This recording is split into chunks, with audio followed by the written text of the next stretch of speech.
This video is ultimately part of my series, Father, Son, Brother, and I'm just amazed at how the Father reveals things. And yet, I look at the past and how he revealed things to prophets, and I don't consider myself a prophet, but just a servant, how he could reveal and would send specific messages. But in our lives, I believe he says that he establishes line upon line, precept upon precept, here a little, there a little. And this pattern continues to prove itself true in my life. So what's been happening in my life, the biggest relationship that I've struggled with in my life is my father. And I was in 2007. My wife, I suggested at the time that we have a separation because of the animosity that was in the house and the resentment and how that was being conveyed in front of the children. And I didn't want the children to be conflicted. I didn't want the children to see that, to be around that spirit. And so I suggested that we temporarily separate while I was working and had a job that was an hour and a half away where I rented a room and I would come home and stay on the weekends. Well, during this time, I was so grieved with my father and his lack of attentiveness that I stopped calling. I just waited to see. And I didn't hear from him for 10 months. And he didn't know that I was separated during that time. I think that woke up my dad a little bit when we finally did talk, and I communicated that when he found out that I was separated, that I was going through something that he had no idea. But my father was very self-consumed. My father was a very selfish man, and I was really, really grieved to see that he had a note in his Bible from my grandmother that literally said, "Nothing can come between you and the blessing of the Lord, who is Messiah, not the Father." But then she wrote dash SELF in all capital letters, and that is the truth. That is the truth, that nothing can come between us and our blessing in Him but self. And my father made a lot of selfish decisions in his life. But as I look at my dad's life and I learn more about and I understand him, what I see is that he thought he was entitled as the man to make those decisions. He didn't believe that he was subjected to his wife in terms of what to do with his money, and so he didn't feel that was his responsibility. That's what I assessed. My dad never verbalized that to me, but that's what I assessed. Because my dad, he was double-minded, but his desire, he would profess from his mouth that he wanted to do the right thing. I would hear him pray over and over, and he'd pray, "Father, show me," and I would, in my spirit, and I would tell him that Dad, he already did show us in our word. Now we have to do it. But he was convinced that under false doctrine of apostasy, he was confused and he didn't understand. Did not fully understand. And so things that I saw in my dad's life that I saw were just literally as evil, like not telling his wife about boats that he would buy or cars that he would buy. I judged my father perhaps wrongly that he literally thought it was his right. My father told me that the only peace he could get was to leave his house and to go sit in his car to talk to me, that he had no peace in his house. My father married a divorced woman. Under Messiah, he says that if we marry a divorced woman, that we commit adultery. Now, there is a divorced woman, but for sexual impurity, divorce. I'm sorry, I don't want to get too focused on the wording of right now, divorce. This is about my dad. This is about his mental state. When they put him on pain medicine at the hospital, I was confused because what it did was it actually multiplied the effect on him and his mental state, and it showed me his confusion. But I thought that it was just the drugs. I didn't think that my dad was in that state beforehand. But my stepmother, my mother wet nursed her son. My mother wet nursed her son at night while she was a nurse. And when she found out that my dad and my mom had been divorced, she went after my dad. My dad fell for it. And shortly after they were married, she found out that my dad was not easy. And she stopped sharing herself with him. She stopped being his wife. She moved out of his bedroom and she slept in the bedroom next door to him. And my dad didn't have any touch or any affection for over 50 years, not even a hug. She won't even hold his hand when he prayed over a meal.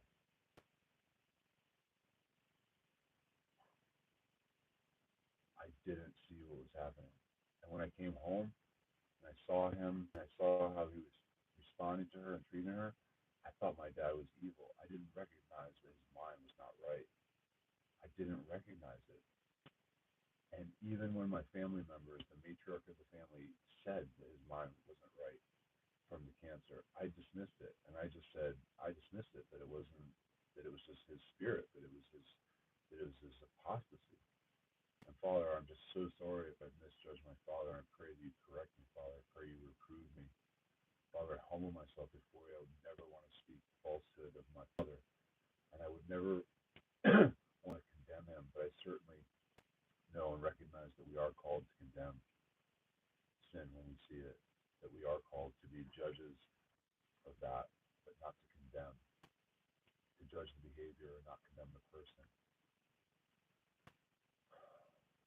Wow. I just had a sister share with me that her mother, that she cares for, at times is demonic to her. I literally heard a demon when I was speaking to my father. I literally heard the darkness and felt the darkness that I'd seen in the face of my grandfather when he was about to smash my step uncle in the head over leaving a little piece of like a seated wooden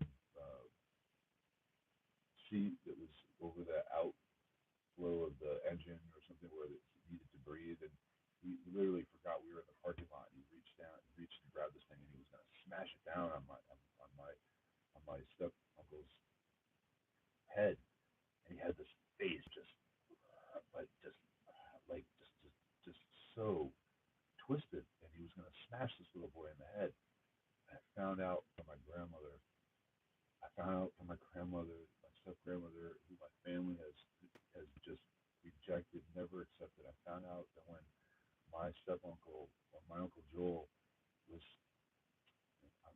just 10 months old, that my grandfather slapped him in the face so hard that the side of his face was bruised and was purple bruised, and it was so bad that she couldn't take him into public for 7 days. That's evil. That's demonic. That's a demonic spirit. That is not natural. That is not normal. That is not what a man who knows Yahuwah, knows the Lord, how he conducts himself. And this man was a pastor. A pastor. And I'm seeing that this is a generation. Literally, when I go into Deuteronomy 28, I've seen this, and I pointed out to my father, this is a generational curse over our family that has taken such a toll. And this is what we maybe some of us know, but I have not seen how this truly is a spirit, afflicting spirit. And we're told to bind these spirits, that what we bind on earth will be bound in heaven, and that what we bind in heaven will be bound on earth. There were two little children in Texas that were thrown from an automobile recently. I think it was yesterday or this week. I just saw the picture on YouTube. These little babies were literally in their diapers in the middle of this highway, chaos and wreckage all around them. And he delivered them in their diapers on the highway. And I just pray that the Father will use this as a revival, that this miracle, that his care, that his deliverance of these two little ones would just be an incredible, incredible miracle that would bring revival to his people and among his people. I'm asking for prayer. I'm asking for prayer for my father who passed last Monday, for mercy. I'm asking for prayer, for guidance, for wisdom, for discernment, that I would act only in love and truth. but that I would be relentless for justice and doing so in righteousness. That the wrongs and the injustices of this house under my father's name, that is now my name to carry, now my house that I bear responsibility, that those curses would be broken, and that there would be healing, that there would be rectification, that there would be acknowledgement and obedience of his will, of his word, in and through the Spirit, according to the good word he delivered to us through his Son, Yahushua, who was called and given title as firstborn, kingship, earthly priesthood as the firstborn.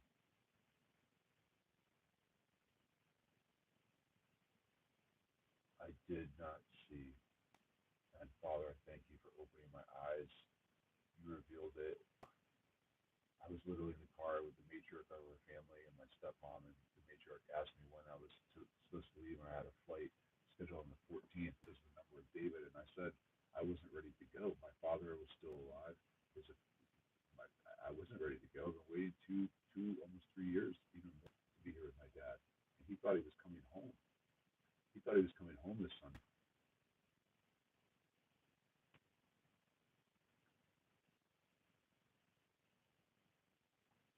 When I said to go, there was a look on her face like she rolled her eyes, and she like shook her head, and then she said that I needed to deal with my driver's license in my eye. I need to have my left eye, and I need corrective surgery. I haven't even gotten an exam. I've been putting my whole life on hold to minister to my dad, be available to my dad.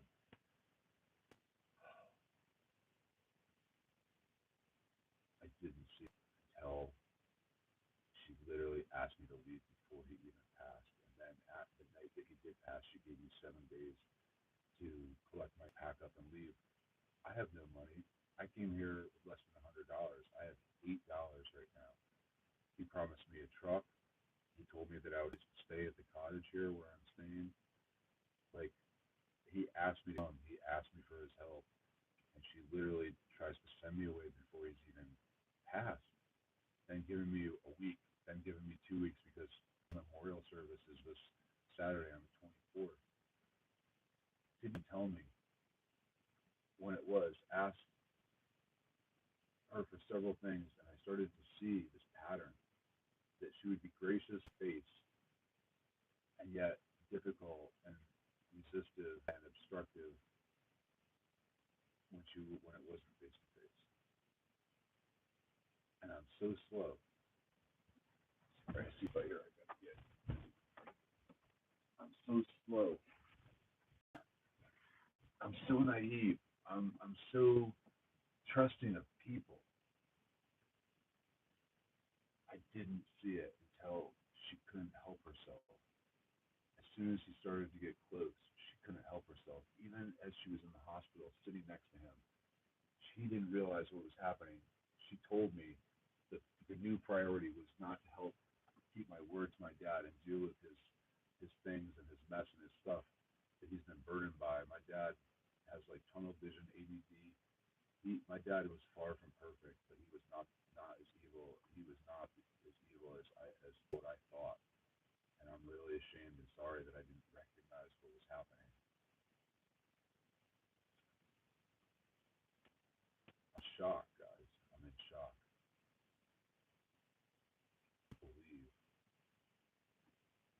the spirit that I'm confronted with here from from those who say, and from a woman who says she loves Christ, loves Messiah, and yet when I presented his word, he scoffed at me. And the other matriarch of our family, she said she was the rager. One was a scoffer, one was a rager. She said to me she didn't want to talk about it with me, and then attacked me and said that I wasn't there for my children. Attacked me and said that I hadn't provided for my children when I gave my children the very best and never withheld any good thing from my hand. She attacked me, and who does that? Who attacks? Our adversary, the spirit of our adversary. And I saw, and Proverbs says, something to the effect, if you contend with a fool, they will either rage or mock or scoff or laugh. It will end in either rage or laughter or scoffing. And I saw it both with two witnesses in the same conversation after they had just acknowledged how I was the closest to my auntie and Uncle Bill, who were like my grandparents, the matriarch's mother and father. After I had just shared how I was able to recognize sin that I had not confessed to my father and confess it and repent from it, they attacked and they scoffed me. And I still didn't understand or recognize the Holy Spirit and what was really happening. And so I'm sharing this because I realize and recognize to a new level and degree what we're up against, what we are fighting, and how we need to find it in heaven and on earth, so that, yes, the hearts of children can be restored to their parents and parents to their children. Because these entities are parasitic, and they creep in through our disobedience and in our delusion. And so, Father, I just pray. I pray, Father, that you bind the spirit of delusion. I pray, Father, that you bind this selfish, Father, hateful, jealous spirit that comes in and is coveting. Father, this wasn't even a legitimate marriage according to your word. And yet she has no regard for my father's firstborn son, grandchildren, for the fact that he called me his best friend, even his spiritual. If this man wanted to do what was right, he was religious about wearing his seatbelt, Father. He wanted to do what was right.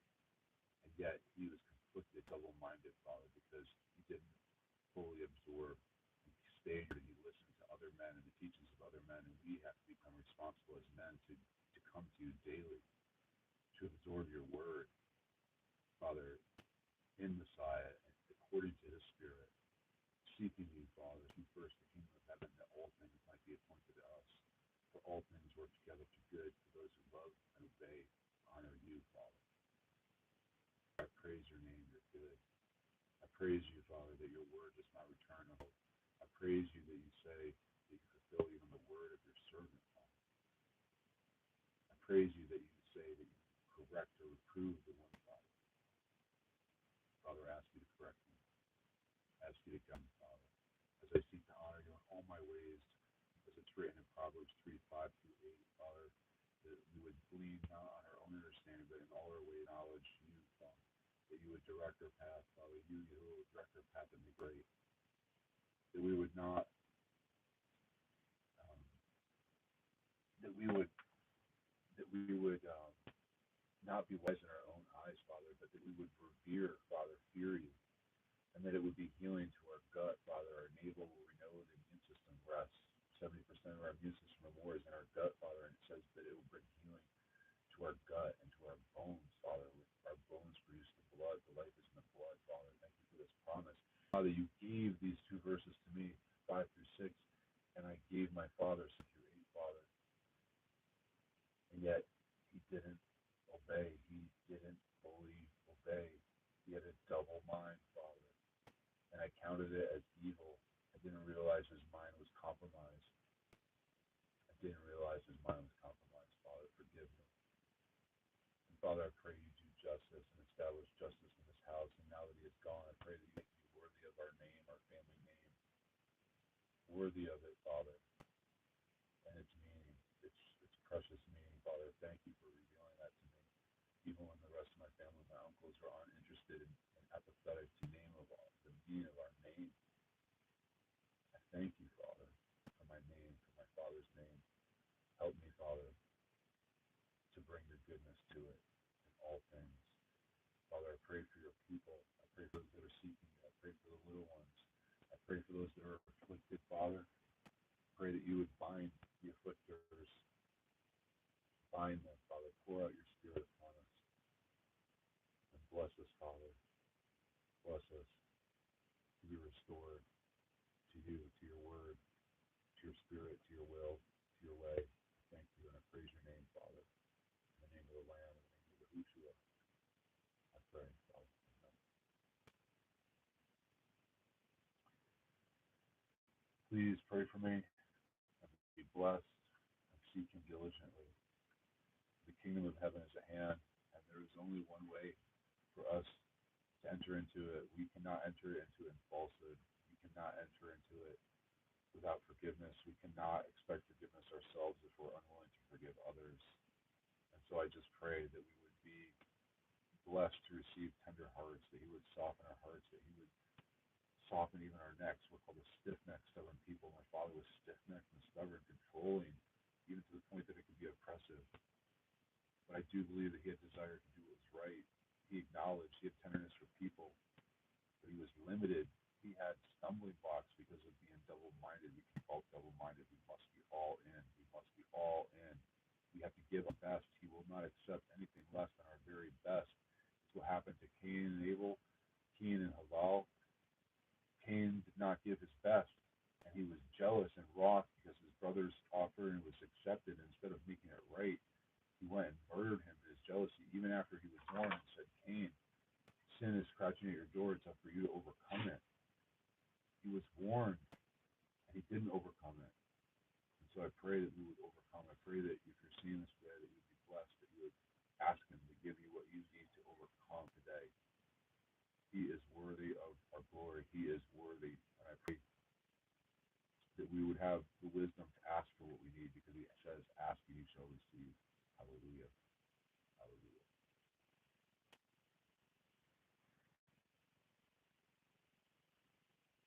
I don't know how to end it. The screen's broken. Okay.